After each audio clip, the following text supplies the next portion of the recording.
तर बातमी आहे सोन्याची। पहिल्यांदा सोन्याच्या दरात 9,000 रुपयांनी वाढ झाली आहे। पुणे जिल्ह्यात 24 कॅरेट सोन्याचे आजचे दर 85,500 रुपये आहेत।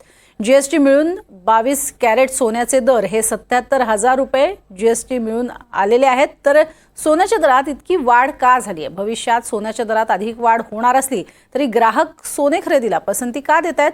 पाहूयात या संदर्भातल्या काही प्रतिक्रिया।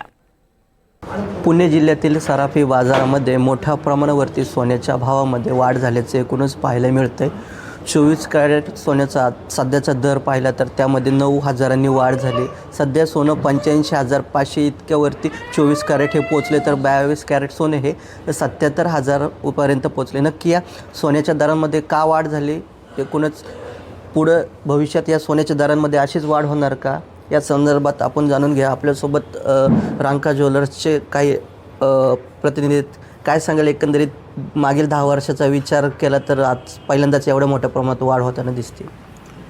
2025 हे गो फॉर गोल्ड हे घेऊनच उजाडला असं मी म्हणेन। याचा भाववाढी मागचं कारण असं आहे की जेव्हा ट्रम्प सरकार येणार हे निश्चित झालं तेव्हा त्यांनी पहिली घोषणा केली की युद्ध आम्ही थांबवणार। युद्ध थांबवणार म्हटल्यानंतर जे 80,000च्या आसपास दिवाळीच्या दरम्यान सोनं होतं ते 76,000पर्यंत खाली घसरलं।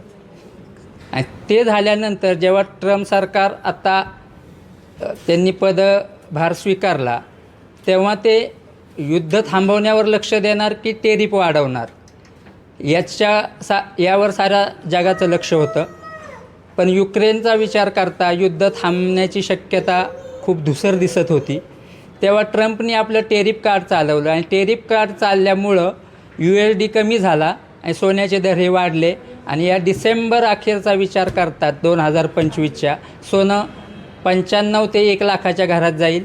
आज तुम्ही सोनं खरेदी करायला आलात, आज अचानक एवढे मोठ्या प्रमाणात सोन्यामध्ये वाढ झाल्याचे पाहायला मिळतंय। तुम्हाला माहिती होतं का आज सोन्याच्या दरांमध्ये वाढ झाली? नाही, ही थोडीशी अनपेक्षितच वाढ होती, परंतु कसं आहे, आज जर गुंतवणूक करायची असेल तर सोन्यासारखा दुसरा पर्याय नाही असं मला अनेक वेळा वाटतं। कारण सोन्यात होणारी गुंतवणूक ही कधीही फायदेशीरच झाली। आज मी गेले 5 ते 6 वर्ष झाले नेहमी सोनं खरेदी करतो, त्यात ही वाढच झालेली आहे। कधीच सोनं असं कमी झाले आणि त्याच्यामुळं मला नुकसान झालं असं मला तरी जाणवलेलं नाही आहे। त्याच्यामुळं सोन्यात इन्व्हेस्टमेंट करतो मी, त्याच्यामुळं मला ती आवडती आणि मी नेहमी सोन्यात इन्व्हेस्टमेंट करतो।